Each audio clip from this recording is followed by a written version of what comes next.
Well, fellas, this is an early morning. We had a good time last night at Live Oak, sitting here with Finn and Gus Johnson. Is your last name? Correct, yeah. Hell yeah. You guys sound like NASCAR drivers. Gus Johnson just sounds like a guy that should be singing country songs or driving a car around a dirt track, like Eldora. Yeah. How you guys doing this morning? I'm doing well. I'm doing pretty well. What about you, Finn? I'm doing great. I'm glad to be here. So, You guys are the youngest guests that I've ever had.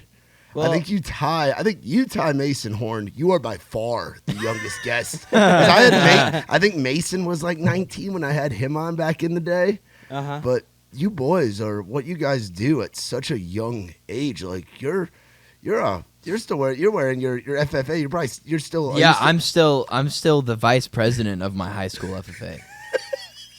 Dude, that's awesome. Vice president of the high school FFA. I'm missing the meeting for this. I'm missing our FFA meeting. It's tomorrow. But you're FFA vice president, and then fucking closing down a bar last night, ripping guitar, not just guitar, electric mandolin as well, which just blew my mind. I had never seen you boys live, and I've heard so many great things from Ryan Humans over at the Amber Sound to, of course, Grady Smith. Shout out to our boy Grady. From about you boys, and then I got really turned on to you guys this past summer. And was like, Oh shit, these kids are cool. This is the next. This is the next generation. Not even the next generation, because this is like starting to happen now. So it's really cool to get to have you guys on a podcast like this morning. Honestly, appreciate it. I appreciate the hell out of you guys for coming on. So what was the trip down here like? You guys come from Ohio, right? Well, we actually had a gig in Indianapolis 2 nights ago. So we drove over there Finn drove from home. I drove from Cincy. Played a gig in Indianapolis. It was like, 4 hours? The drive? The drive home to here from Indy. Oh yeah, it was about 4 hours. Easy drive. It wasn't bad. That's not bad at all, and that's the beginning leg of this pretty much cross-country drive that you boys are on right now. Yeah. Going to Southwest. Yeah, dude, yeah. It feels like a tour. I mean, it is. A mini tour. It's a mini. It's a bunch of 30-minute sets. So yeah. Are you guys all traveling in one vehicle, or did you guys caravan it down? Well, we wanted to do one. We've got a minivan for Finn and I and Ben, our bassist, and then Zach and one of his buddies from college. Well, actually, high school. We all go to college together, but they went to the same high school. They're taking a little coupe. They're just driving down in a little car, and then we're hauling all the gear. Nice. There you go, making it work. You guys enjoy coming down here? You guys have been down here quite a bit before, right? Yeah. Well, or is this like this is like the 5th or 6th time we've come down here. I mean, we come down a lot. We've recorded here a few times. We've played Whiskey Jam a few times. Meeting with people a few times. It's been probably, I don't know, closer to 10 actually. Yeah, it's the 3rd time I think staying in the same hotel that we're in right now. Okay, so you're getting familiar. Same hotel. Yeah. You figured out where you want to be. It's funny. It's not even a great hotel. The location is just so good. And our dad, he is an engineer. He travels a lot. So he's a Hilton Diamond member. Hey, Dad. Shout out to Papa Johnson with the perks. Yeah, so he's going to come see, he's flying into Austin to come see us play there. And so I called him one night. I was talking about hotels. I'm like, yeah, hotels in Nashville, man, are freaking crazy. Dude, they're nuts. It's not even, we paid $140 for a pretty nice hotel in Indianapolis, which I would have gotten a cheaper hotel had we paid for the Nashville hotels. I looked at the basically same types of hotel, even in East Nashville or down the road, Franklin. $340 a night was the lowest I could find for something that wasn't like a Motel 6. Yeah. This week's tough because this is kind of where Nashville turns into its busy season. We're just just coming out of our dead season because you've got like this. You got like 3 or 4 crazy things happen aside from you, boy. Aside from Low Gap being in town, of course, which is a big freaking deal. I might add. You've got St. Patrick's Day coming up this weekend. You've got the SEC basketball tournament happens at Bridgestone Arena this week. When you have Tennessee, Georgia, Auburn, Alabama, Kentucky, UK, Kentucky boys. All right, our minivan is Kentucky Blue. Kentucky Blue, baby. Oh hell yeah! We were born in Lexington. So. Oh nice! I love Lexington. That's cool. I went to a Bulls, Bands, and Barrels there recently. Really? At the horse park. One? At the horse park. No, this was it was Wyatt Flores and Treaty Oak Revival. Ooh, pretty fucking wild. It was crazy. And then the other thing that happens this week is all these schools that are up north, like folks that where I'm from in the Northeast. Mm-hmm. Where are you from? I'm from New York. Oh, and okay. then folks that are up in the upper Midwest, so like your Minnesotas, your Wisconsins, like those. The Ohio. Ohio too. All those states, the kids in those schools, instead of going to the beach, they come to Nashville for their spring break. Yes. There are college kids that instead of going to the beach, they're like, I want to go chance my fake ID on Broadway. I want to go party in Nashville. I have so many friends that have lost fakes in Nashville. Yeah, dude. It's Probably 2 guys like me. I used to be a bouncer, so that was my job. I was a door guy. I'm not the biggest guy. I was the ID guy. But you have all of those things happening this week. So that, I think, explains the hotel conundrum. I forgot about the SEC tournament. Yeah. I did know, it's busy season, it's spring break. It starts, and then from here to, Halloween, it is just full go. Oh, yeah. Bachelorette parties, tourists, conventions, this and that, and it's just crazy. But when it's dead season, it's kind of nice when it's, quieter and, a little bit chiller. Your red door hangs are a little bit better and things like that. Being as young as you guys are, where do you go to network and do all that stuff when you're down here, or is all of that kind of prearranged when you guys come down here? You guys have your homies. Well, so it depends. When we this week, you get to be in the bars. Yeah.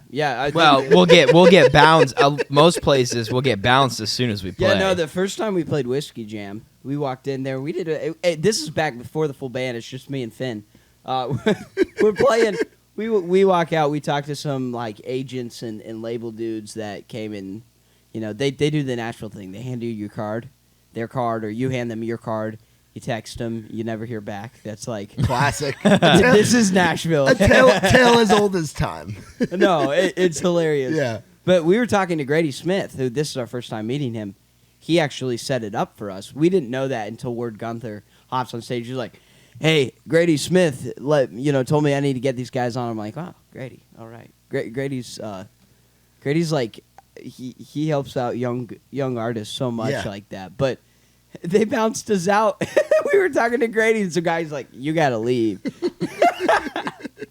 Yeah, last night we've built really goodwill over at Live Oak, where we've had so many people play underage, because our big thing is, like Grady, like Ward, like a lot of folks in town, is finding the next thing. And finding young guys and girls and giving them an opportunity to play. And all of our shows are in bars, so it's you're under 21. We got to figure that out. The wristband system is great. It works really well. And, I get it, because there's a lot of, I don't know why Finn's so mature for his age. If I was 16 and some bar, invited me in, yeah, I'd try to get a beer. I would. Now that I'm a little older, I'm like, no, I am. I can wait a little bit. Yeah, I if you invite me to play, I'm not. I've said that rule for myself. If you invite me to your bar to play, I'm not gonna get you in trouble. Yeah, I'm not gonna get myself in trouble and not get invited back. It's just not worth it. 2 beers is not worth getting banned from Live Oak for life, Because when I'm 25, they'll remember that, be like, oh, this is the kid that got in trouble that one night, Yeah, I did not know you guys were, I knew you guys were young, but, especially you, Finn, you're still in high school, and the way you carry yourself, and the way you carry yourself too, Gus, at 19, I was not as mature. Do you think the music thing has something to do with that? Why you guys are able to be in rooms like you are. Well, Gus graduated early. He went to Cincinnati. And Graduated early. So that helps with so you're in college right now? Yeah, this is my second year. Sick. So it would be my freshman year, but I'm a sophomore. But I got to go hang out with him a lot in UC. That's how I got really mature, supposedly. That's completely a lie. Finn has always been like, his soul is like a 77-year-old dude. Like, well, everyone was listening to like Kendrick Lamar and Drake. I was listening to Jimmy Buffett when I was like 9 years old. Finn's favorite artist when he was a kid, I think, was the Highwaymen. Like when he was like 5, we had an old Highwaymen CD. Finn would listen to the Highwaymen all the time. I listened when I was young. Our dad, he had great taste. I listened to like Todd Snyder. And that was my favorite artist when I was a kid. What we like to mention, and this is extremely important, because our dad went to UK, I feel like we're talking about our dad like he's some sort of elitist. He's not. He's just your average engineer who gets the perks of business travel. He's not an average engineer. He's an extremely above average engineer. Like intelligence-wise, smartest guy we've ever known. He's so smart. But since he went to UK, he was in the sort of UK country scene. Like, that college country scene in Lexington was really good. They had guys like Larry Redmond playing the bars every weekend. Montgomery Gentry was coming out. He was one of the house bands down there. Wow. But he got to learn about all of the good alt country before they became, you know, what we all listen to now, like Drive By Truckers. He knew them. We listened to them as a kid. Drive By Truckers, Jason Isbell, Guy Clark, Robert Earl Keen. That's all. Favorite artist ever. That's all our dad, and that's because he went to Kentucky. And so we kind of owe all of our music taste and all of basically our inspirations to him, and because he introduced us to that. Yeah, go Cats. My first time in Lexington was with a band that a lot of folks, I think, when people ask like, what do these low gap guys sound like? I describe like guys like Muscadine, like Tyler Halverson, like older, like all country. I say that, and I mean that in a high compliment, because those guys are, to me, like awesome dudes and great in the scene. And I attribute a lot like your guys' sound to like that, but also you guys are like your own thing. And I think coming up in music like you guys has a lot to do with it. I hear the old country, dude. I hear it in your lyrics. I hear it in your. How many guys are up there playing electric mandolin? Like, it's just so different. I'll tell you who. Robert Earl Keen's mandolin player. Yeah? And that's where we got the idea. Just say, what's it? Oh, no. I think it's Tim Warner's his name, right? Yeah, I think it's. Oh, I should know that off the top of my head, because that's like Tim Warner. That's like, the god. His last name's definitely Warner. I think it's Tim. That guy, he walks up there. I think he's got a 4-string, right? He doesn't even have an 8-string. It's called like a bouzouki. It's like a big mandolin, like a mandocello. He's got, and they're all like custom made. He's got like a rack of, they just look like a bunch of tiny guitars, kind of like what I was playing last night. Oh, shit. He plays them like he's the lead guitarist. Yeah. Robert Earl Keen, I don't know who he used to have. Well, he still has a guy that does guitar. Well, he's retired now. But last time we saw him, he didn't have a lead guitar. He just had that guy in mandolin. This was, 3 years ago? Yeah. Beachland at Ballroom. Beachland in Cleveland. Great place. His mandolin guy was playing lead guitar licks. Really phenomenally. You would have had no idea it was a mandolin listening to it. And I was like, Finn, you gotta pick that thing up, baby. And he did. And it's super, super cool. It rocks. That's awesome. Yeah, and coming from Ohio is like a huge hub for us with Raised Rowdy, because Raised Rowdy started with Nicky T and his friends a long time ago, about 12, 13 years ago, going to country concert in Fort Laramie, Ohio. Yeah. And that was where Raised Rowdy started. They went on a bachelor party. Nicky T grew up a big rock fan and then got more into country music. And they went as a bachelor party and then just kept going every year. It became like a tradition amongst their friends.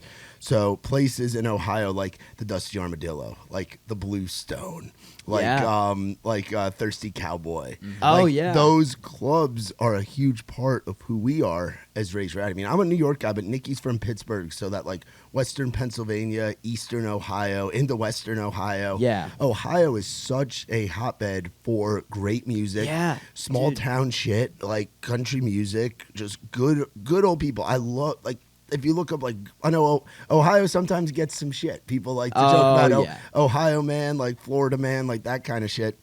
But Ohio is really just it's good-hearted Midwestern folks that got ranch dressing and Bush Light in their veins. Bush Light and ranch dressing in their veins. That's what they do. People don't think about it. Like, you know how I hear people say this a lot. Like, I saw this TikTok the other day where Europeans love to make fun of Americans for not like having passports because they don't realize how big America is, and it's like you can literally go to every climate in the world in America. Yeah. Like, why would you get a passport to go to wherever when you can go to the beach in Florida, you can go to the mountains in Colorado, you can go, to Appalachia. People don't think about it, but like the southeast part of Ohio is it is Appalachia. Like that eastern Kentucky, West Virginia music scene, Ohio's part of that. Yeah. And like Cincinnati, it's an hour and a half from Lexington, Louisville. It's an hour and a half from Indianapolis. Like, there's a little bit of a folk. There's a pretty big folk scene in Cincinnati. We've played with guys that are really phenomenal doing this like solo folk thing.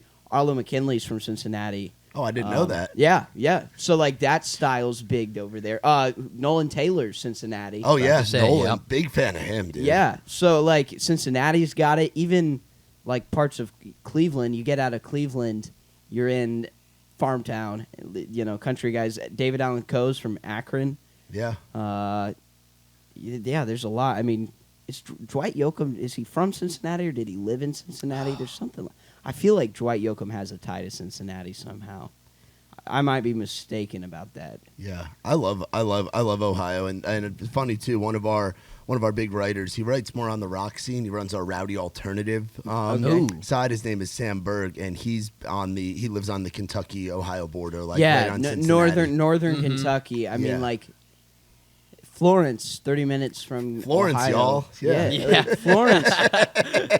There's a saying that the Ohio River is 100 miles wide, and it is kind of true. Like, the people that live across that river, some of them, like Florence, I mean, that's a southern town. Florence, Kentucky is a southern town in nature, and it's only 40 minutes. Not even. It's like 25 minutes from Cincinnati. Yeah. It's a great place to go. I mean, but yeah, Ohio's so diverse. Like, you truly can. I mean, it's a little colder, but you can go to Appalachian, Ohio, and you're in the mountains, the hills.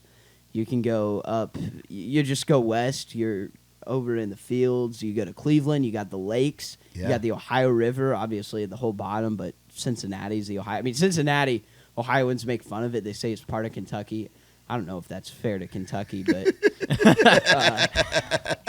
because I've lived in both places, I would consider Cincinnati a little more Ohio than Kentucky. Yeah, there's definitely that tie. Like, a lot of great country music from Ohio. Yeah, you forgot to mention Luke Grimes. Oh yeah, Luke Grimes. I always forget that Luke Grimes is from Ohio. What part of Ohio is he from? I can't even remember. I think it's out west. And the Black Swamp. There's literally a swamp in Toledo. They drained it just like, Seminole Wind kind of thing. Yeah. So it's quite diverse, Ohio. It is really. It's a great state. Like, people that hate on Ohio, you got to go to Ohio. Like, Cleveland's a cool freaking city. Yeah. Cincinnati, German Catholic tradition. There's more churches built before 1900 in Cincinnati per capita than any other city in America. Wow. Like, we have beautiful architecture. Yeah. There's a ton of murals. Like, Cincinnati's a beautiful city. Yeah. Columbus. I like Columbus a lot. I'm not a big Columbus guy. Columbus. Why do you like Columbus so much? Because of being on tour, man. Being on tour, you go to I forget what it's called, but they have like that big like food area, like that big market that's really cool. Yeah. And then the Bluestone is one of my favorite clubs to go to. Yeah. Columbus does have some cool clubs. The Bluestone's one, but again, I don't know it as like the Ohio State, and like as a native of Ohio, like I know as a college town, it's doesn't have the same character as some other places. Yeah, well, it does because it's newer. It lacks that historic character, but there are some cool things like the agriculture. Because of Ohio State, they've got a huge agricultural program. Quarter Horse Congress is in Columbus. What is Quarter Horse Congress? It's a big month-long event. And like, what is this? They do a lot of competitions. It's a little bit, like the horse scene is really divided. I only know this because my girlfriend is a horse girl. She actually won. God bless you. Shout out to the girlfriend, horse girl. God bless you, son. She's good though. She won this. She won the state fair when she was like 16. Yeah. Wow. Doing pleasure riding. But there's that group. They do like pleasure, Western. It's a lot more, I guess, technical. They judge you on how you ride the horse, basically. Okay. It's less of like a timed event where, rodeos. It's like you're running as fast as you can. You're trying to rope something or do the bulls, or run around the barrels, or you know what I'm talking about. It's all timed. It's how fast, with the exception of like I guess bulls, where you do have some technique in that, obviously, but like you're trotting in a line and you make your horse walk sideways or whatever. I guess it's similar to like, I don't know if you've ever seen the dressage events on TV. No. I don't know. I don't know Western for a guy that works that as a company in country music. I do not know much about like horse culture. It's I like, just don't. it's very strange. It's all showmanship. Like so like a dog show, like a dog. Yeah, like when they say that's dog, actually a like when good they say thing. dog and pony show. This is the pony show. Yeah. Yeah. Yes. Yeah. And that's huge deal in Columbus. Huge. And what else do they have? They have another horse event.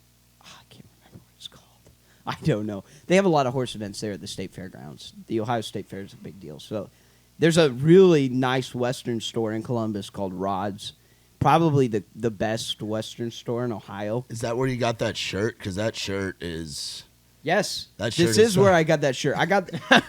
Nice. I Good got catch. I got this short so that the Quarter Horse Congress. Were you in the FFA? No, I grew up in a New York suburb. Bro. Okay, dude. We didn't have an FFA. I did spend time. My aunt and uncle had a horse farm in East Tennessee where they boarded some horses. So I've cleaned stalls. I've done all that shit. No pun intended. But well, at FFA, they have a national convention in Indianapolis, and they get tons of vendors inside this huge conference hall there, and you go buy stuff, basically. Like, you spend a bunch of money. They do that at Quarter Horse Congress. Rod's has this huge, like, section. It's just a store within this big building inside the Ohio State Fairgrounds, and they have this great deal. It's you get buy two, get one, 3 Wrangler products. wow. So I bought this. I bought, I want to say, like, another shirt, and then I bought a real nice jacket. It was a jacket I was wearing last night. Yeah. And, yeah, that's exactly where I bought it. It's a phenomenal store right there in Columbus. Like, you wouldn't expect it. But, it like, even Columbus, it's got its agricultural ties. It's pretty cool. Heck yeah. So where you guys grew up, it is, what was the county again? Holmes. Holmes County.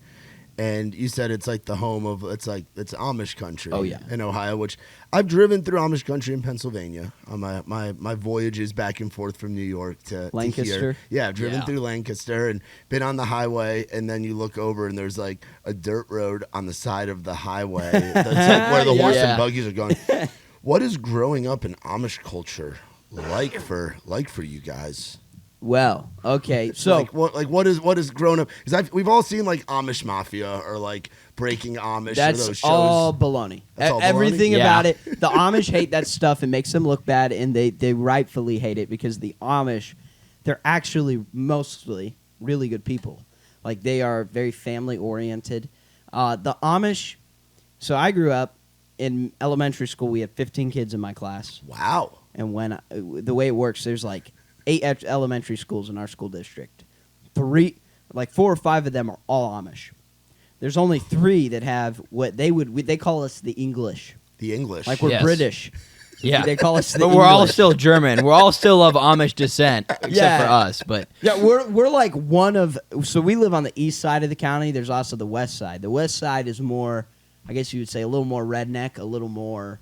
They're still German Swiss, but they're not as Amish over there. There's less Amish. There's more just like farmers, big agricultural area. yeah, On our side, though, all of our friends, Amish ancestry. Like, every single one of them. There were like 6 people I knew in high school, and I was one of them. He was the other. And then there were like 4 more that had no Amish relations. Wow. Yeah. So everyone there is a Yoder, a Miller, a Mast, a Koblenz, and like a Hirschberger. And our bassist is a Troyer. Yoder. He's a Yoder. He's of the descent. He's down here. Yeah, Ben. Yeah. So like everyone goes by their first name and then like their dad's name. So it's like Abe's David or Jeremiah's Levi. Because they're all the same last Yoders. name. You couldn't say Jeremiah Yoder. There's like 80 of them. Yeah. Like I know like 6 Dave Masts. Mm-hmm. I probably got like multiple Dave Mast in my phone right now. Wow. And they're all different guys. That's funny. Yeah. I grew up around like a community that's like very traditional in New York. We have a very large population of Orthodox Jews, and Hasidic Jews. And my dad is from Maine originally. So when my dad and my mom first started dating, my mom brought my dad down to New York, and my dad had to ask my mom, why are the Amish driving? He thought the Hasidic Jews were Amish because of the beards and the hats. Yeah. Well, we call Amish Jews with straw hats. Jews with straw hats, yeah. I mean, because it's a very traditional lifestyle, and like from the outside looking in, it's like, what are you doing? But I guess like the culture of like beliefs and stuff like that. So what's it like going to school with Amish folks? They were great. The Amish love baseball. They play slow pitch softball, but they are some of the we have this huge tournament. Our town is tiny. I mean, it's not even incorporated. We don't have a mayor. We got a little green sign, and that's the only way you know. We got a sign at the cemetery. We got a little green sign. If you missed that, you wouldn't even know it was a town. But we have a baseball field. It's a nice baseball field. And super nice. Every year, we have a huge softball tournament. And I'm telling you, they put bleachers everywhere. There are like 3,000-4,000 people that come to town. Sounds like Field of Dreams. Like if you build it, they will come. No, well, yeah. Our dad's on the park board. They just built another field. Yeah, and they do come. They come in droves. Like when COVID hit, everyone's supposed to be shut down. Baseball. 3,000 Amish just sitting in the. No, and they don't wear masks. They don't vaccinate. Park the horse and buggy. Yeah. Oh yeah. Or the battery bikes. Battery bikes. What's a battery bikes? Yeah. So okay, we're gonna get into Amish culture for you here. All right, let's do it. There are multiple sects of the Amish church. The most, you read about the Amish at school and stuff, and because we had Amish as part of our curriculum. Yeah, I would imagine, which is hilarious because we're like growing up, and every time they talked about it, we're like, this is not what the Amish are like at all. Society has painted it like they're these really strict, like almost hateful, like righteous indignation of the Amish. Like they're not like that. They're just normal. They're just mostly normal people that don't drive cars. The oldest Amish, the ones that are truly like what you've read in a book, they're called Schwarzenschubers. Bare feet, and like you know how they have like the tractor triangle on the buggies? They don't have that. They're not even allowed to have triangles. They have no electricity. They still plow their fields with a horse or a mule. They like everything there. No electric, no gas. Like it's very, very traditional. They don't really like intertwine with the rest of us. They kind of are secluded.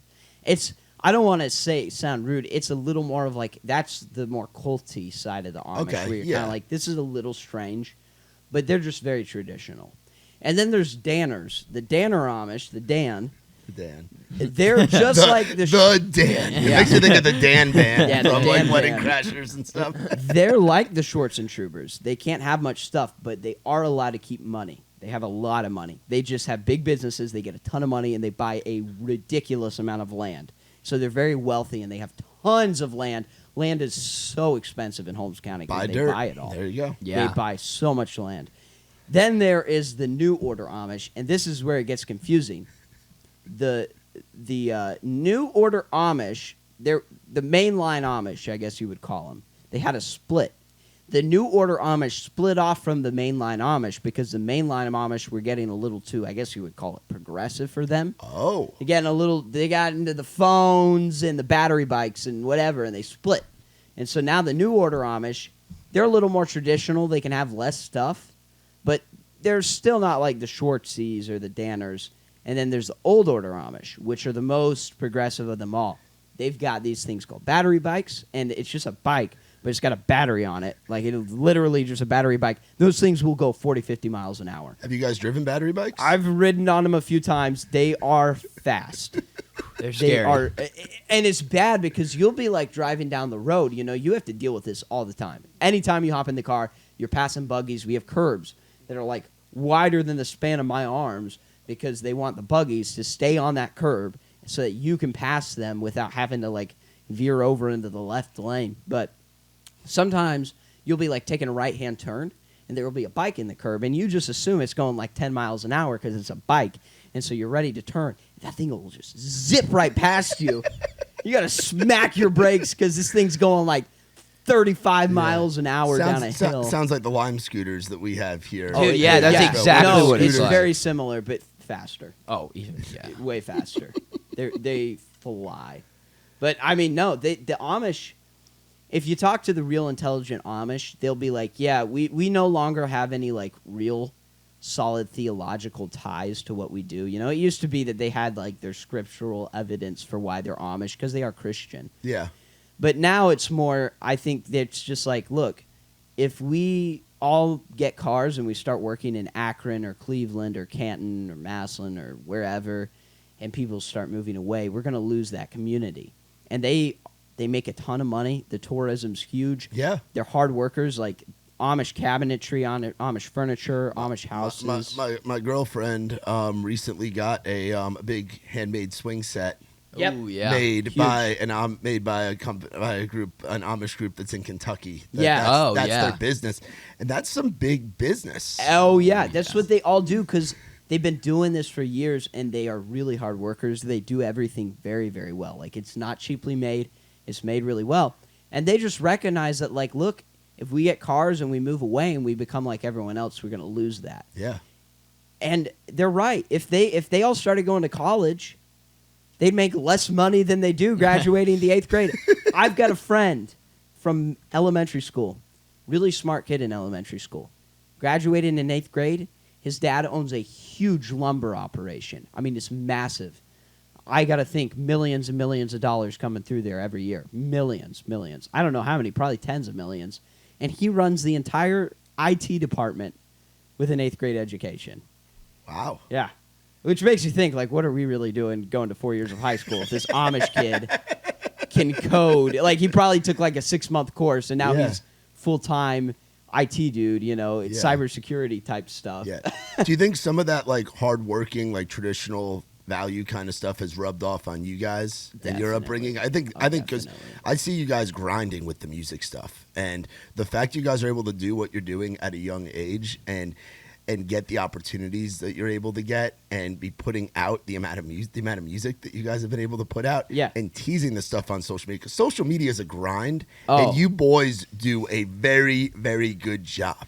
That's where Ryan Humans, when he talked about you guys, which shout out to Ryan and the Amber Sound. Gotta love Ryan. Ryan was like, hey, have you heard of these Low Gap boys? And I'm like, I think so. But he's like, look them up on Instagram. He's like, if there are any kids that are like the raised rowdy kind of like, that are raised rowdy and like fun and have their bits that they do and put out good music, like I'm working with these kids and I really believe in them. You should check them out. And it's like, you guys are always posting stuff. You're just always on the grind. Like, I feel like that work ethic would rub off on you. Yeah, it does. And, you know, my dad, he was born in Rittman, which is like 40 minutes away. He actually grew up with the Apostolics, which I won't even. Wow. They're very similar to the Amish. They're actually, it's funny, if you bring up the Apostolics to an Amish person, they'll laugh and say, oh, those people are hardcore. Because, like, my dad employs some apostolic guys. They're very smart and hardworking, Swiss, kind of like the Amish. They won't even watch TV. Like, they won't even look at a TV. Yeah. Well, they still drive cars and, like, wear normal clothes. Yeah. So you won't be able to tell the difference. But, yeah, they like if they're in a bar and there's a TV on, they'll sit with their back to the TV. Wow. Yeah. But, yeah, I mean, so my dad got some of that hard work, and that has rubbed off on us. You have to grind in this industry. And, you know, unfortunately, like, we got a lot of friends that super talented, and they just don't want to do social media. And we're like... That was me. Well, yeah. And then he told... I'm an old guy already, and I was against phones, against TikTok and everything. And he's like, well, this is what we have to do.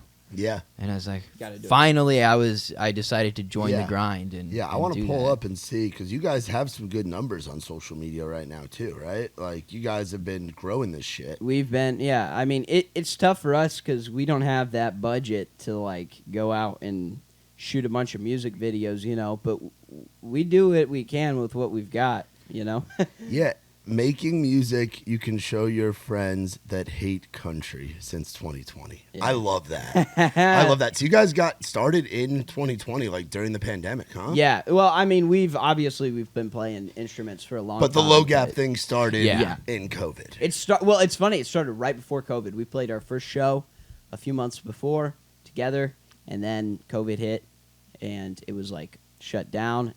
And we didn't even have the name Low Gap yet. That was when we were still the Johnson Brothers. Which is totally generic, or Yeah. But that makes sense. I mean, that's Yeah. like the family. Well, the family it was a band local kind of thing. Yeah. Everyone knows who we were, so we were just like, like a lot of people, they would just say, Gus and Finn Johnson are playing here tonight. Come on out, Where was that first gig at? Sheesh. Oh, it's definitely the square in Berlin. No, it wasn't. It Oh. was the Army Navy garrison. Yeah, like a Basically a bar. VFW. Yeah. Oh, cool. Yeah. That seems very fitting because the VFW culture. You guys probably haven't had the opportunity to go because you're baby boys. It's funny. The I've VFW actually, in East Nashville. I don't know if you guys I have haven't been to gone that. to Or this one. it's the American Legion in East Nashville, and it's like I call it the hipster hoedown because it's like East Nashville. So it's like all the hipsters wearing like cowboy Really? hats and getting super western, and then like two-stepping, and then it's like bands. They had some band from Italy come in and play that was Whoa. like yodeling and shit. It was crazy, dude. It was crazy. But like the VFWs and the American Legions are such like it's such like a common starting point for guys and girls starting out doing music, and they give opportunities, and it really is that like small town. That's the local small flair. town, great American bar scene. The Yep. VFWs, we've played in a number of them. I've got some friends that are in the Army that were former Army and stuff, so I've gone to some VFW events with them. So I've been to a few VFWs a handful of times, and I love them. I wish that we still did bars like that. Like you walk in, they got the old slot machines on the side, and they got the pull tabs. Old school degeneracy. Yeah, like the dollar pull tabs, and then they got like that little bar, and it's always just like Busch Light, Coors Light, Domestics. domestic baby, and everyone there just has a fun time, and everyone's got that sort of small town mindset, and like I do love the cool like inner city bars that do new stuff, but like more often than not, the one thing I miss in Cincinnati when I'm surrounded by great food and really cool bars is sometimes I'm just like, I just want to like go to an old style bar like a VFW, sit down and talk to some old fart that's got a bunch of experience and eat like a half-pound cheeseburger. Yeah. That stuff's great. VFWs are phenomenal. Yeah. What was that first gig like for you guys? I'm guessing it was just acoustic duo. Acoustic right? duo. That was before Finn had the long hair. I was skinny as a rail. I can't. We were opening for my uncle's band. He had like and like an old rock band. They did AC/DC covers and Oh, stuff. that's awesome. That's Yeah. pretty badass. at the old Army Navy garrison. Yeah, That it was a fun one. Yeah, it was a ton of fun. Oh yeah. That's sick. That leads you guys to where you're at now. Yeah. Like what is the show circuit been like for you guys now? Because you started in COVID. That's a tough time to get a band started. Well, actually- surprisingly, but also a good time. Yeah, because Yeah. we could grind. we could. We could We practiced practice. a ton, and better yet, when the COVID ended, everybody was back to square one with live music. No one, these bars, a lot of them shut down and new ones opened, and so there were lots of people looking for live music that hadn't ever booked anyone before. And so, I mean, we just called a lot of bars, and we were like, hey, let us in here. The first bar that really gave us a chance is this winery in Loudonville, Ohio. If you're ever in Amish country, you got to go. They actually have beer that they brew on tap. We called them, and we're like, hey, we're looking for a gig. And they're like, hey, come in. We're going to pay you $200, and if you're good, we'll invite you back. And to this day, they're the only bar we've never raised the price on because they were the first one that gave us a shot. We play there like 5 or 6 times a year, and they're Hell phenomenal. It's called the Ugly Bunny, and The Ugly Bunny. the Ugly Yeah. Bunny. I feel like we have to, Nikki T and I have to take a trip to the Ugly Absolutely. Bunny. Hey, let us know when you're in Ohio, and we'll call them and set up a little Logat set. We'll do the old style acoustic duo. That'd be awesome. It's great. Dude, It's yeah. such a great winery. Everyone there's lovely. The wine, it's a sweet wine, and it's pretty good. And they have like some IPAs on tap that they brew in house. Everything is made there. And you know, if you're like a craft beer guy, you probably enjoy that. If you're just like a great American Pilsner dude, you might not like it so much. But the wine, you know, they do the wine. I just want to slushies go and- because of the name. Like, I want to have an Ugly Bunny trucker hat. I want an Ugly Bunny Oh yeah, hoodie. they sell merch. I was going to say, I Yeah, have to oh, come yeah. up and get some Ugly Bunny It's merch. actually their logo's hilarious. It's a bunny with like a wine bag over its head. Oh, that's great. It's great. It's phenomenal place. That's awesome. So, have you guys gotten to get into the club scene yet in Ohio or Kentucky? It depends on what you define as a club. I mean, we're not like playing huge nightclubs. I guess like clubs are. Like, are you guys like opening for folks? Yes. We're in that side of the club scene. I don't know. It's gotten weird. Live music's gotten very strange. Like it's not, at least in Ohio, it's not like the LA clubs or even the Nashville clubs. You got these pop-up areas basically. Like similarly to like the Dusty Armadillo. Yeah, like that style. That's what I mean by clubs. It's Yeah. like rooms Okay, like the Dusty, rooms like Yeah, the I would Thirsty call it more of Cowboy. like a concert hall. Yeah, than a well, club. see, we call those clubs. Like, to me, concert halls, dance halls, anything that's not like Okay. an arena or a Yeah. theater is a club. I see what you're saying.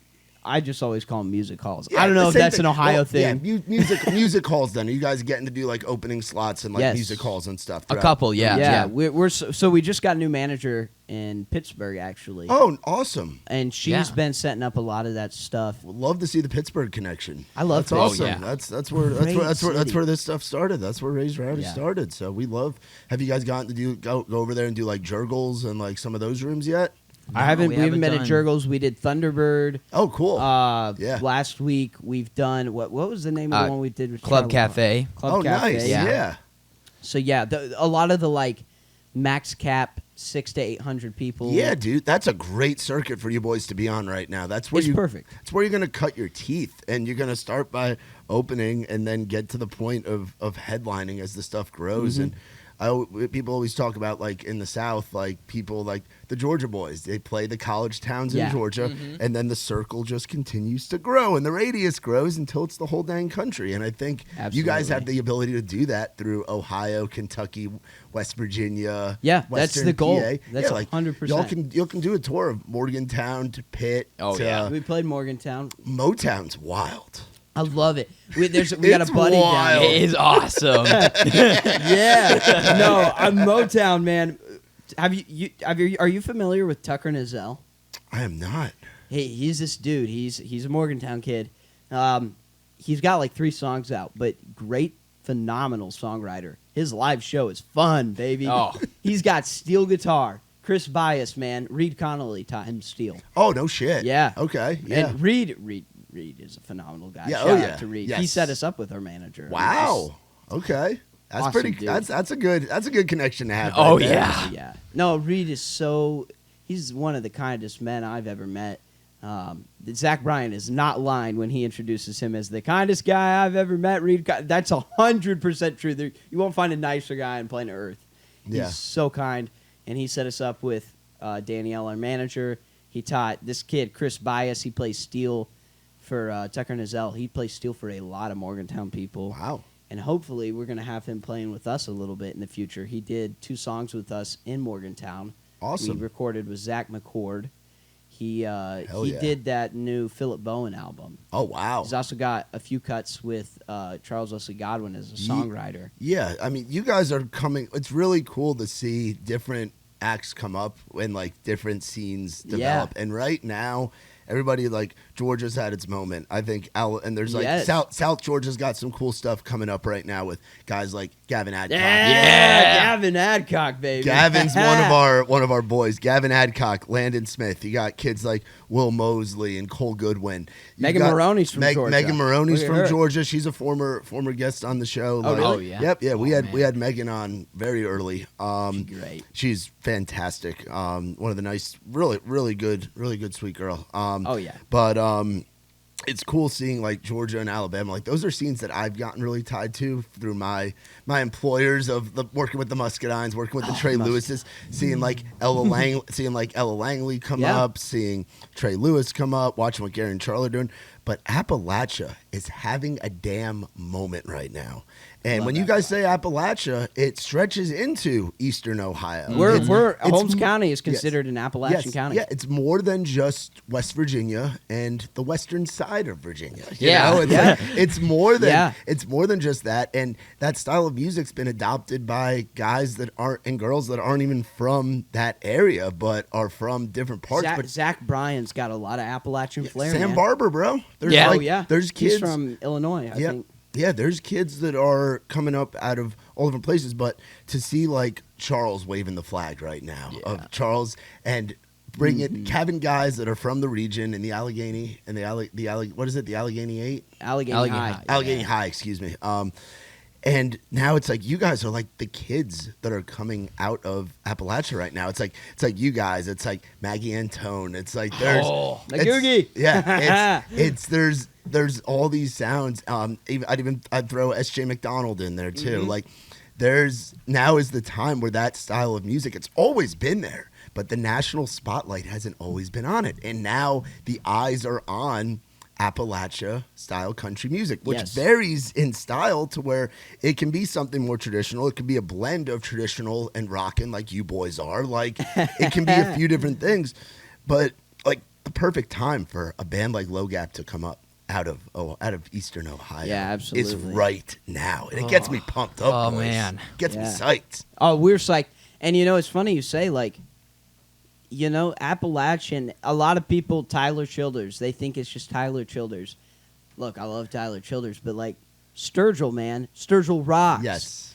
Sunday Best. Yeah. I don't know if you're familiar. I mean, Oh yeah, very much. They're close with Gary and Charlie with the Muscadine boys. Sweet, yeah. Dude, those guys rock. I mean, and Nicholas Jamerson, he does a solo thing now. He rocks. I mean, like, it's not all just bluegrass, man. There's some electric stuff going on in Appalachia, and I think people just got to wake up and be like, okay. Oh, they're waking up. Oh, they are. That's what you were saying. They're waking up. It sounds like Texas. I mean, it sounds like Texas when you had Cross Canadian Ragweed and, even like Co-Wetzel and stuff like that, where you got this driving fiddle. You've got heavy electric, and it's starting to rock, and I love it. Yeah, I fucking love it too, dude. And even like a name we forgot to mention, Oliver Anthony. You talk about talk about the world looking at somebody, and then there's the Jake Cones, there's like there's just names popping out. Brennan Edwards. Yeah, Brennan Edwards. Shout out to Brennan. Yeah, like there's just so much coming out right now, so it's like now even New York, man. Zach and I, you met Zach last night. Yeah, phenomenal producer. We produced a song for a guy named Kurt Buchanan. Yeah, Buchan. And this kid, he's from Upper New York, Appalachian New York. Yep. Oh yeah, that's people don't realize it. Yes, Bear Mountain, and it goes in through the Adirondacks and the Catskills and all that. It does. Yep, I've hiked those trails. Oh yeah, that's because where I grew up is about 30-40 minutes outside New York City, but we have the AT runs through my county. Yeah. And it's like you can see from those mountain peaks, you can see the New York City skyline. Yeah. It's crazy how big Appalachia is and how far it stretches. It goes all the way up through New York into Vermont. I mean, it goes all the way up into Maine. Yeah, Maine to Georgia. It goes into Canada. There's parts of Canada with the Appalachian Mountains, and people don't even know it because it's associated with like East Tennessee, East Kentucky, West Virginia. But like, Kurt Buchan, nobody knows who he is yet. I'm going to look him up. How do I spell it? I'm going to get on that follow right now. C-U-R-T. C-U-R-T.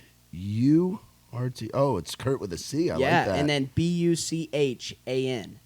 And he's got like 2 or 3 songs out. New York to Arizona. All right, yeah, I see you following him. Yeah, yeah, he moved to Arizona recently. All and right. I've produced a few of his, just that one Just song. throw me in the mountains with some music and my friends. Like that's his thing on Instagram. That's Yeah. on there. Like all you guys just have cool fucking little sayings on your shit right now too. Like everybody's got their little branding and everything. So this week's a big week for you boys because you're driving across the country from the Midwest down to some people Tejas. down to Tejas. Have you guys been down to Texas before? No, first time, baby. So what does all this South by Southwest stuff entail? Because that's a festival that people around the world know, and that's bigger than just music. That's all kinds of stuff. So this Danielle set this all up. She's with Keystone Artist Connect. That's the name of her brand. They've got a few small acts in Pittsburgh, and she's worked with some people that like she's. There's 2 types of managers. I'm sure you know all this, but I guess people listening might not. You got the manager that has a lot of connections and is really big, and then you got the smaller manager that they might not have all those connections, but they're willing to put in the work. Danielle, she's smaller, but I'll tell you what, she gets on Facebook, she gets on LinkedIn, and she meets people that we need to meet. I mean, she's meeting with like racing people about Eldora behind the scenes. Yes. She set up showcases. We're doing a showcase in Arlen Studios. They're launching Keystone, Texas. Yeah. They're starting a new brand over there. So this is the biggest one. They've got like hundreds of industry people coming to that. We want a booking agent. That's what we want right now. We want to play shows full time, opening for people because, in my opinion, that's all that's left to do before we start taking off. We've gotten the social media algorithms down. If we can just get more shows, I think people just haven't heard our live set yet. It's different from what's on. You saw it. I saw it last night, and I saw like a pretty condensed version of it, and appreciate you guys doing that because it could have been easy for you guys for us to just throw you on some writers round and have you 2 up there doing the acoustic thing. But the full band thing, dude, it goes hard. The guys you have up there with you, and I love how you have a team with you. I love how you have a guy, you have a merch guy, you have somebody helping out with the driving, you've got somebody taking photos and stuff. Like you guys have like your own team. This is legit. You guys are touring right now. You guys are on tour right now, and mini tour. like literally, you're driving around, you're playing shows, you're doing media things like this, like. You're playing showcases, and then you're going to one of the biggest festivals in the world. Like Low Gap is on tour in 2024, and we're very lucky that it's coming through Nashville. Well, honestly. and we want this to be a full-time thing, and I think Finn agrees with me. Our live set, it's way different from what our music is on streaming. And I like that. I like the recorded music, but I love the live show. People can become fans. Like I'll be honest, and I get shit from this when I say it. Or for this, I always say, like, I didn't quite understand the Zach Bryan thing. I didn't for a long time. Then you went to a show. Then I went to a show. Yep. And Nikki T and I was at Rock the South in Coleman, Alabama. And Nikki T and I were like, okay, we'll see what this is all about. And then from the first freaking downbeat, those kids went nuts. And we're like, this is like Dave Matthews, and it's like the hype of like FGL, like bro country, where it's like girls on dudes' shoulders and dudes on dudes' shoulders. Yeah.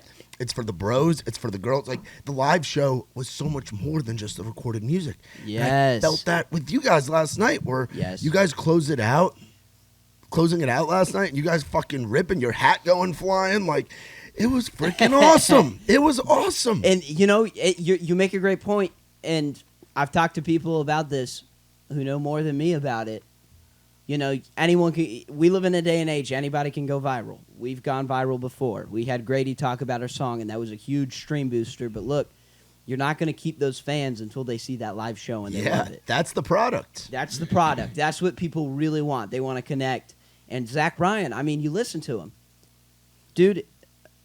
Like Revival on the album, it's kind of slow. Yeah. Not one of his best songs. Like, I don't really listen. I can't tell you the last time I listened to the recorded version of Revival. You hear that song live? Oh! Dude, it's a moment. It's a moment. It's a moment. And that's like us, Mockingbird. Finn had an electric mandolin playing Mockingbird last night. That's different. That's totally different. Eldora. I mean, Ryan did a phenomenal job recording that, but I don't think you can fully appreciate that song until you've seen us play it live, because that's when we go hard on it, you know? This is something incredibly important, that like the live scene in country is bigger. It's the best live scene of any genre of music ever. That's coming from a guy that listens to old-time rock and roll. Yeah, and everything. I listen to everything. Yeah, I mean, but there, I mean, like, look, we're in such an over-industrialized world. That sounds like something philosophical. Sounds but like no, something George Orwell would say. You sound like an Appalachian preacher right now. Keep going, keep going. Okay, Finn. so like you sound like Finn. Everything goes through a series of. It's just all created. Everything is processed. Everything sounds so processed. We live in this mediaized world. What's the word? Digitalized world. Everything around you kind of seems a little fake anymore. It's things online. They aren't necessarily real. Yeah. And music especially. I mean, we have AI now that can write a we've done it before, like we did it as a joke. Yeah. Like writing a Zach Bryan song on AI. They do it pretty well, but you can't really tell online what's real and fake anymore. And you're kind of losing the humanity of music and art itself. We have an authenticity crisis. Yeah, that's exactly what it is. But nothing will ever top the energy and the humanity of a live country show. I mean, maybe one day we'll be ruled by robots and we'll have Skynet over us all. But robots will not be able to play guitar like, Zach's guys. They're not going to be able to play pedal steel like Reed Connolly. And there's not going to be that sort of connection that you have watching that and being in a room with thousands of other people all vibing to the same song. That is an experience that cannot be synthesized by a program, by an algorithm. That's something you cannot recreate online. And that's why live performances it's our salvation essentially in humanity. Like we have to bring the rest of the world, because only country people understand how awesome country shows are. We got to bring the rest of the world on board. Hey, country music's having a 1990s moment right now, and it's the coolest place to be. Yeah, I'd even go back to 1970s, 1980s with the outlaw sound. Yeah. It's outlaw, and it's guys doing it independently, doing it the way they want to do it as 100%. well. It's because I think, and it's funny, I think social media ties into that, because I think it's where folks can find a band like Low Gap without a label pushing. Yeah, and I think a lot of people hate on the Nashville way, the labels. Look, they've gotten really smart. There's a lot of young people that the old wave is leaving. Yes. And now you've got guys like, I don't know if you've ever met him, John Owen Bradley, great-grandson of the Owen Bradley, the father of modern production. I guess not really modern production, but the father of country music production, the Bradley brothers. John, this guy he is just so smart. He knows, look, this is authentic. This is what we need to do. He can shoot a music video from his phone. He shot. Wow. I'm going to send you. He shot Eddie and the Getaway. Oh, I love those guys. I love Eddie. Yeah. He shoots Eddie and the Getaway's music videos on an iPhone. And I think he edits them on his iPhone. Mm-hmm. And you have no idea that wasn't a $20,000 music video. And it's just John Owen Bradley in the back with his phone out his hip. I mean, he's like, what's that thing that the gimlet or whatever? Yeah. He's a human gimlet. The dude holds the phone at his waist and he like rotates like this. It's crazy. You got young people like that come in and they look at these artists. And when it used to be, we're going to change this to match what we're looking for, it's now, we're going to go find these people that are authentic and we're just going to hand them money and they're going to make us money. We're going to put gas on the fire. We're going to put gas on the fire and we're going to treat it like an investment, and we're not going to, go crazy and change everything they're doing. And it's made music so much better in country. So much better. Yeah. I would 100% agree with that. So you shout out like Eddie and the Getaway and like other like new artists. Who are some folks that you guys kind of identify like homies with? Because you guys are out, you guys aren't down here all the time. You're back home in Ohio, you're in Cincinnati, you're still running the FFA in your hometown. Who are some like homies you got like doing the music thing. Yeah, well, we got a lot now. I mentioned Tucker Nizel and I mentioned Kurt. There's a guy the guy in Nashville that I really really love. There's this dude named Chris Chapman. Chappie. Yeah. We know Chappie. Dude, the Waffle House. We were Take it to the house. Take it to the house. Yes. Yo. It's funny. We were playing, I want to say Whiskey Jam or something. We can't get into any bars, but we got into the Taco Bell Cantina. Hell yeah. And he was playing, and he played the Waffle House song, and I'm like, okay, this guy is phenomenally talented. This is not just your normal Broadway guy doing covers. Yeah. He was playing with Kevin Moon, and they were both really, really good. And so we walked up to him at the end, and we're connected with him now. I love Chappie, dude. He's a stuff vibe. is First time great. I met Chappie, he opened up for when I was on the road with Trey Lewis. Yeah. He opened up for Trey at a mud bog in Auburn, really? Alabama. Oh, yo. Bogging on the plains, a mud park. Yeah, and Mm-hmm. he opened for us there, and that was where I first got connected to Chappie. He's great. And then like we've talked with Muscadine a little bit. Those guys are really, really great. Tyler Halverson. Yeah. Tyler's the guy that set us up with Ryan. And it's funny how that happened because Finn and I, we've had issues with producers in the past. Not necessarily that they were bad, just that they couldn't really find our vision. Yeah. And we're like, look, who do we kind of want to sound like tonally, sonically? Who are we similar to? And the first two guys we said was Muscadine and Tyler. Yeah. And So I hit the nail on the head. My ears are You good. were right. You're right. And I texted Tyler, and I'm like, hey, man, who do you use as your producer? He's like, Ryan. I'm like, sweet. So I looked up Ryan. Oh, he's Muscadine producer, too. This Yeah. is perfect. This is the guy. I hit him up, and we recorded with him. Couldn't have done a better job. I'm sure we're going to go back to him soon and do some more stuff. But, yeah. I mean, That's awesome. Yeah, and it's like Tyler and Muscadine are both like unique styles as well. And Yeah. Muscadine, those guys are like big brothers to me. Charlie and Gary, they gave me my first opportunity to go out on the road, and I wouldn't be where I'm at today as a co-owner of Raise Rowdy without them, you know? Like, Yeah. they got me out of the bars when I was bouncing. Like, they Wow. got me out on the road slinging T-shirts, and that era of Muscadine pre-COVID was different than the era of Muscadine Yeah. they're in now. Like, they're not afraid to go in and make records and create different chapters through their records, which is very old time, kind of like rock and roll I love country, it. where you develop. Like, you see guys like Eric Church develop, like different things like that. And, Yeah. But they do it their own fucking way. And Tyler, man, the Western and marijuana music world. Oh, bro, yeah. Bro, Tyler's been he's been they've both of them have been like recurring guests. I've had them both on a few times. And seeing what Tyler's doing and his sound. so unique. Yeah, and it not just being adopted by Nashville, but Oh, being yeah. adopted by L.A. and New He, York. he's been Yeah. adopted by normal people. Like Yeah. he's been adopted by the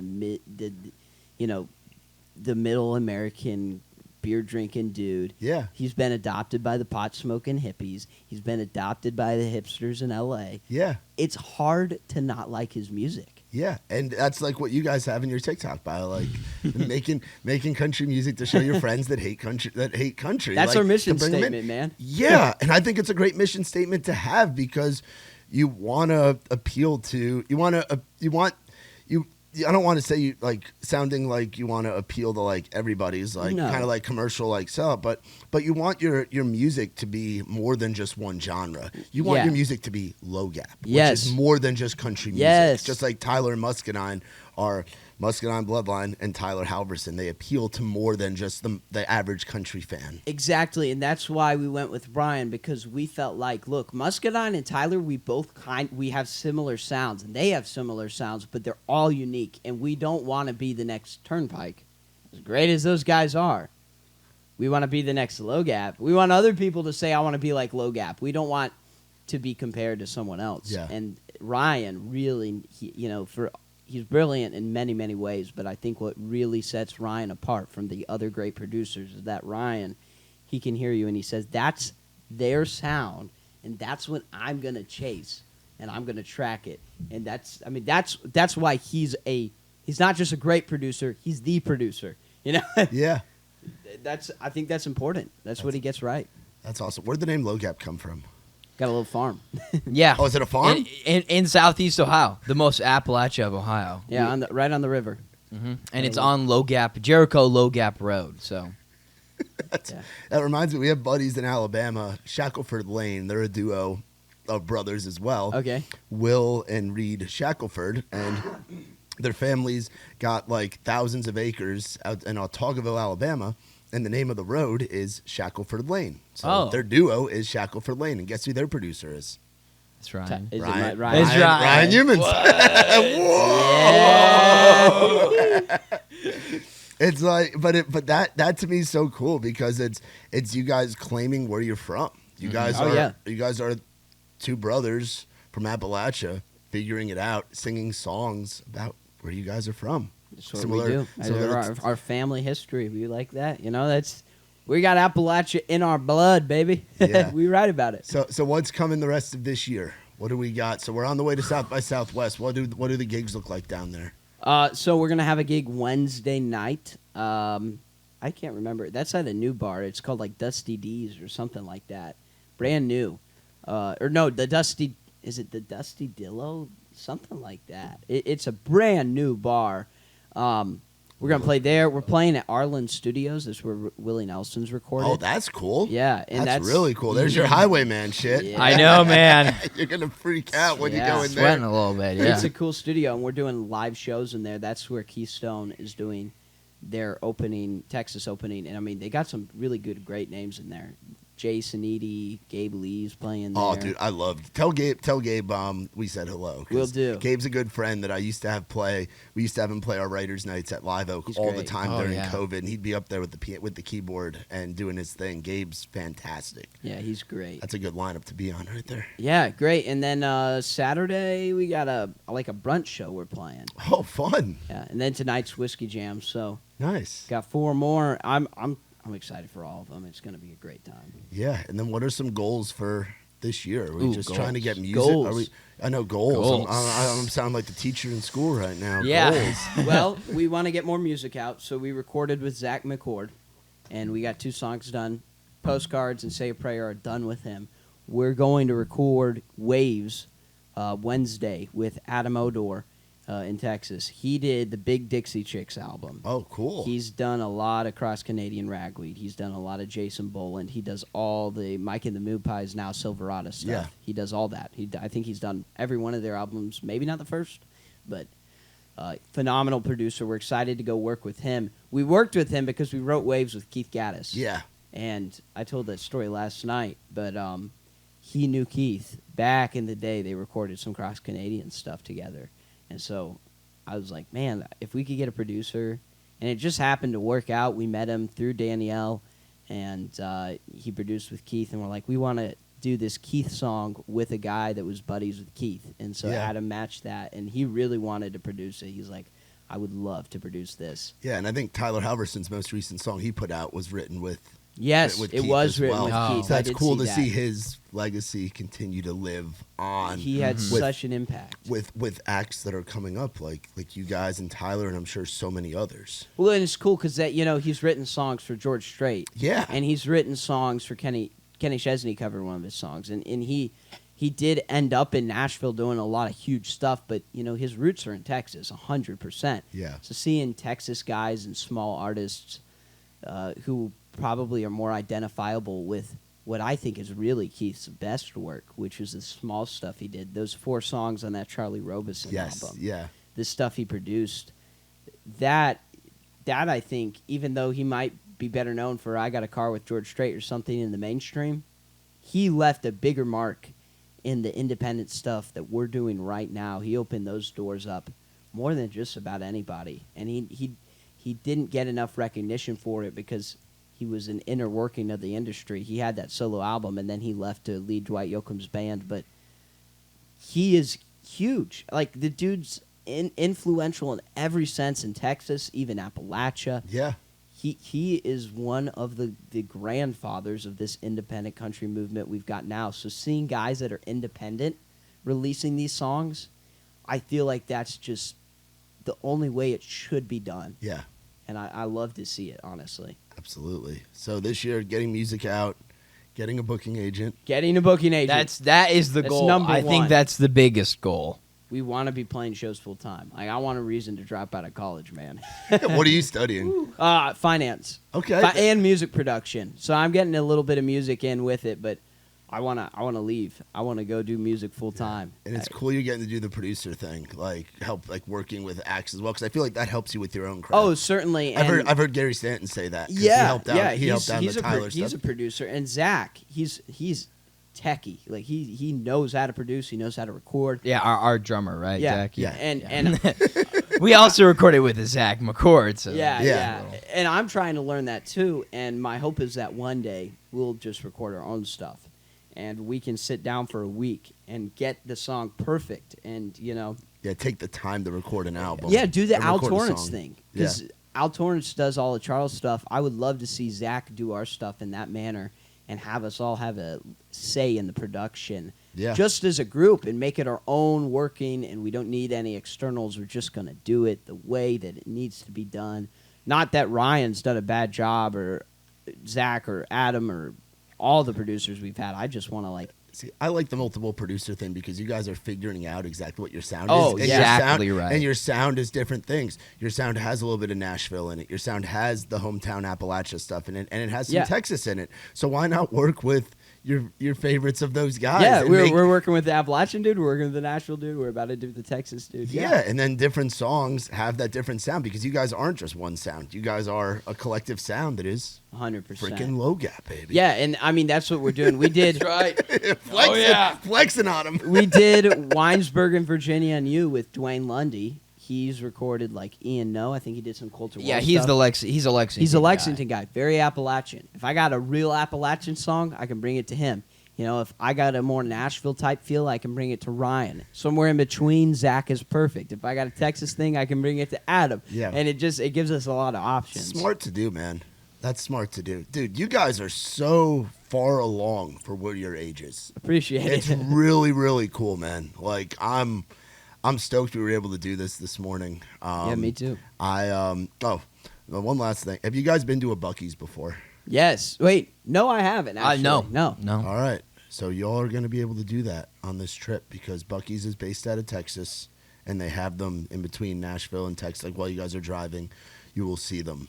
And I want to you have to text me or send me like a little video of your first Buc-ee's experience. Okay, we'll have to do it then. It's a Walmart or like a Rural King meets a Love's, and it's unbelievable. And the way you guys do your content and stuff, I'm very excited to see what you guys come out with from Buc-ee's. Yeah, we'll have to record that. You guys are gonna have some fun on this road trip. I'm excited. Oh, yeah. I'm excited to hear all about it. I'm excited to follow along and all that, and I can't wait for the new music to come, man. I'm super stoked to have met you guys and have you guys on the pod today, and had you guys at Live Oak last night, and we'll definitely have to do some more stuff. Anytime you guys ever need anything here in Nashville or there's something that we can help with, you guys are in the Raised Rowdy family.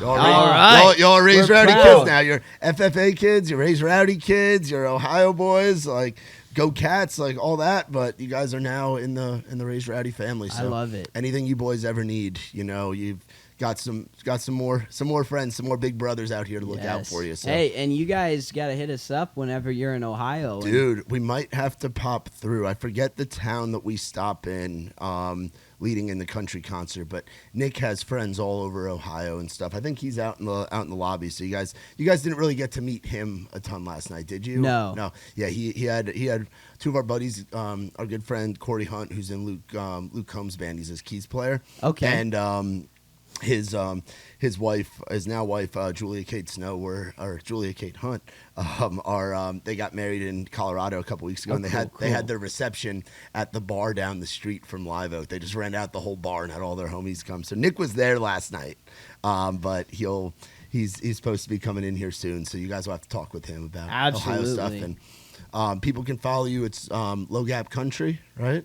Yeah, we're on Instagram. We're low _ gap. __. Yeah, double underscore. Okay. And then, well, we're on TikTok, but we don't really post there very often. I've gotten very disheartened with TikTok.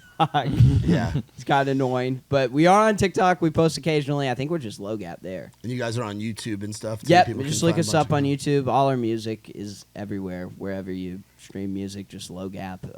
There's no other low gap, so we're not too hard to find. Perfect. I'm proud to say we're now like the #1 result on the Google search engine. Let's for go, logo. The bourbon, boys. the low gap bourbon is not beating us anymore. Yeah. Which So- I did have a buddy who was over 21 order a bottle of the Low Gap bourbon. I gave it to my dad for Christmas last year. That's awesome. And he liked it. So that's cool. That's some Kentucky stuff right there. Yeah. There's the roots. That's Yeah. fantastic. Well, Gus and Finn, I appreciate the hell out of you guys. Thank you, boys, for coming on and being on this Outside the Round episode. Safe travels to Appreciate Texas.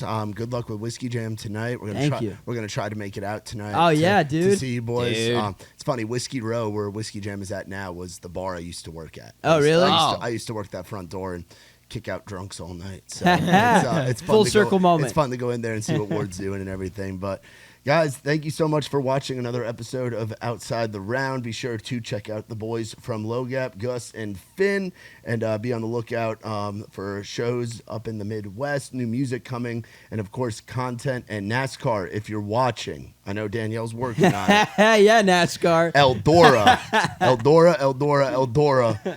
Do something with the song, please. I saw it live last night, full band, and it was Hey, freaking awesome. someone send this to Dale Jr. Someone send this podcast episode to him. Yes, send this to Dale Jr. Get us on please. Dirty Mo. Yeah.